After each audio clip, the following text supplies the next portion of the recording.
जय शंकर के सब भक्तों को शंकर भगवान की कृपा से आज हम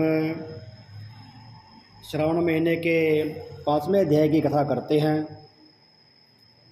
सारे भक्त ध्यान से सुने और शंकर भगवान का आशीर्वाद प्राप्त करें।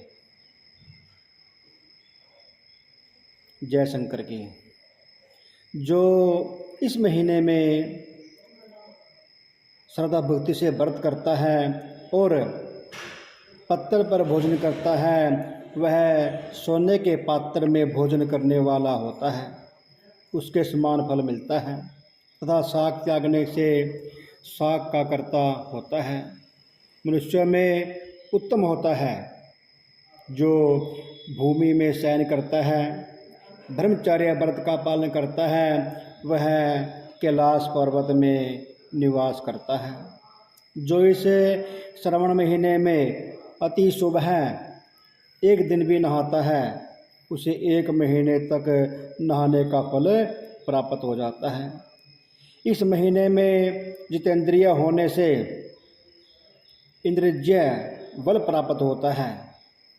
इस महीने में सफ्टी मणि, पाषाण मिट्टी तथा मरकत मणि निर्मित शिवलिंग में या पित्तल आदि चंदन निर्मित शिवलिंग में या स्वयं बनाए हुए या ईशान निर्मित या पित्तल आदि चंदन मक्खन या किसी निर्मित शिवलिंग में एक बार अर्चन करने से, अभिषेक करने से सो ब्रह्मत्या का पाप भस्म हो जाता है।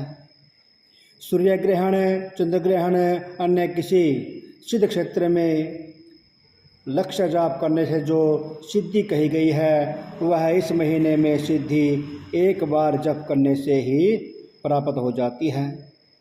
दूसरे समय में किए गए नमस्कार तथा दक्षिणा से जो 1000 का फल मिलता है, वह फल इस महीने में एक बार करने से ही प्राप्त हो जाता है। मुझे प्रिय इस श्रावण महीने में वेद पारायण करने पर सब वेद मंत्रों की अच्छी तरह से सिद्धि हो सकती है।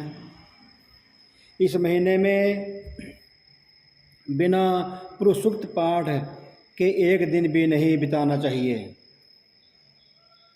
प्रभु की भक्ति करनी चाहिए। जो इसको अर्थवाद मात्र कहता है, वह प्राणी नरक में जाता है।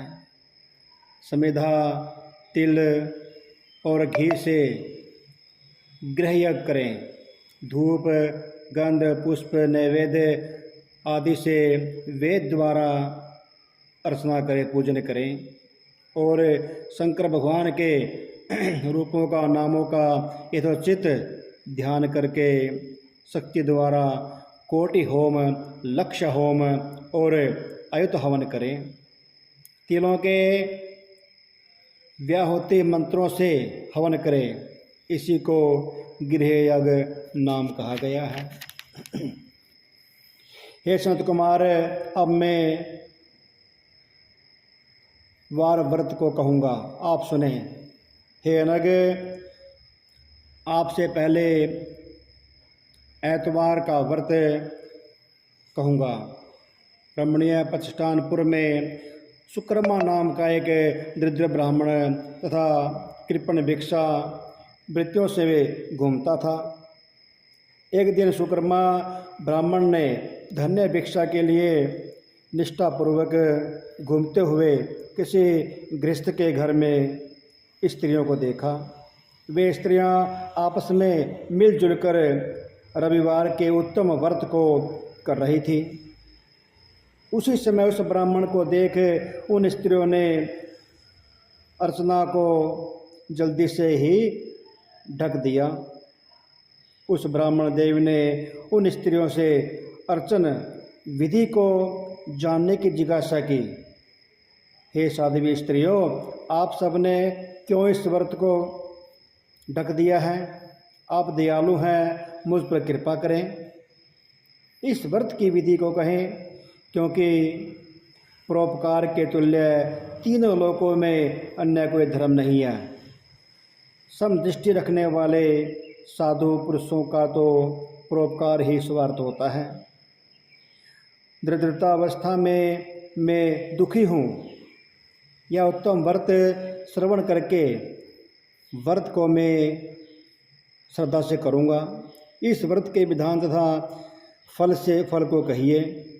स्त्रियों ने कहा कि हे दिविजय, यदि यह व्रत में उन्माद या प्रमाद, विस्मरण, भक्तिहीनता तथा अनास्था करेंगे तो, इसमें कोई गलती करेंगे तो इस व्रत को तुम्हें कैसे देंगे हम।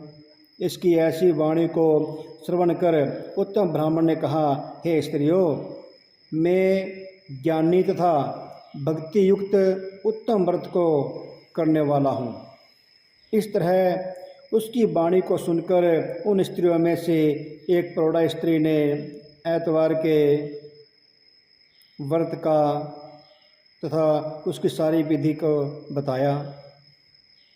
श्रावण महीने के शुक्ल पक्ष के पहले ऐतवार को मौन होकर उठें, ठंडे पानी से स्नान कर नित्य कर्म करें, पान के पत्ते पर 12 परिधि वाला पांडल लिखें, उसको लाल चंदन द्वारा सूर्य नारायण भगवान के तुल्य गोलाकार में लिखें।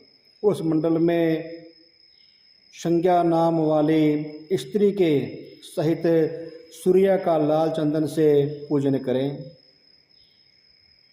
नारिकेल, बीज और खाज शर्करा से युक्त सूर्य के मंत्रों को कहकर नैवेद्य दें और सूर्य के 12 मंत्रों द्वारा स्तवन करें।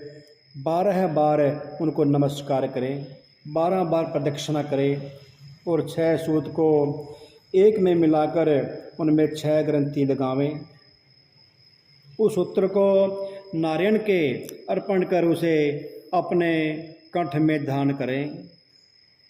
12 फल से उत्पन्न वाइन ब्राह्मण को देवें। इस व्रत की विधि को किसी से न कहनी चाहिए। हे विपर, इस प्रकार व्रत के करने से निर्धन प्राणी धनवान हो जाता है, पुत्रहीन को पुत्र की प्राप्ति होती है, कोढ़ी कोढ़ से छुटकारा पाता है। हे विपेंद्र, विशेष क्या कहा जाए। साधक जिस वस्तु की विलासा करता है वह सब इस व्रत के प्रभाव से प्राप्त कर लेता है। इस तरह श्रावण महीने के 4 ऐतवार या 5 ऐतवार का व्रत करें। व्रत की संपूर्ण फल की इच्छा के लिए उद्यापन करें। हे विपेंद्र, इस प्रकार व्रत करने मात्र से सिद्धि होती है। वह ब्राह्मण उन साध्वी स्त्रियों को नमस्कार करके अपने घर को चला गया। जैसे सुनकर वह घर पर आया था, वैसी ही विधि द्वारा उस व्रत को अपनी दोनों कन्याओं को भी व्रत विधि बताई। उस व्रत को सुनने से और अर्चना करने से तथा दर्शन मात्र से दोनों कन्याएं देवगन्ना के तुल्य व्रत विधि के प्रभाव मात्र से सुंदर हो गई। उसी दिन से उस विपर के घर में लक्ष्मी निवास करने लगी। अनेक रास्ते से, अनेक निमित्तों सहित वह ब्राह्मण उस दिन से लक्ष्मीपति हो गया। किसी राजा ने उसी ब्राह्मण के घर के समीप रास्ते से होकर निकलते हुए अति सुंदर उन दोनों कन्याओं को बरामदे में खिड़की में बैठा हुआ देखा। दोनों कन्याएं अपनी देह के अवयवों से त्रिलोक में संपूर्ण उत्तम चीज़ों तथा कमल के समान और चंद्रमा को भी अपमानित करती थी। उन बालिकाओं को देखने से राजा मोहित हो गया और क्षण भर वहाँ स्थिर हो गया।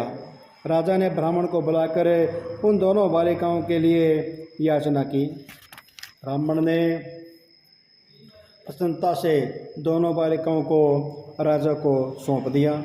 वे दोनों बालिकाएं राजा को स्वामी तत्व के रूप में प्राप्त करके प्रसन्न हो गई। प्रसन्नचित हो बालिकाओं ने इस व्रत के प्रभाव से पुत्र पुत्र आदि से युक्त हुई। हे मुने, बड़े अभ्युदय को करने वाले और इस व्रत को आपसे कहा है, जो भगत श्रद्धा भक्ति से इस व्रत को करता है, भगवान शंकर की अर्चना भक्ति करता है, उसे मन वांछित फल की प्राप्ति होती है। बोलो शंकर भगवान की जय।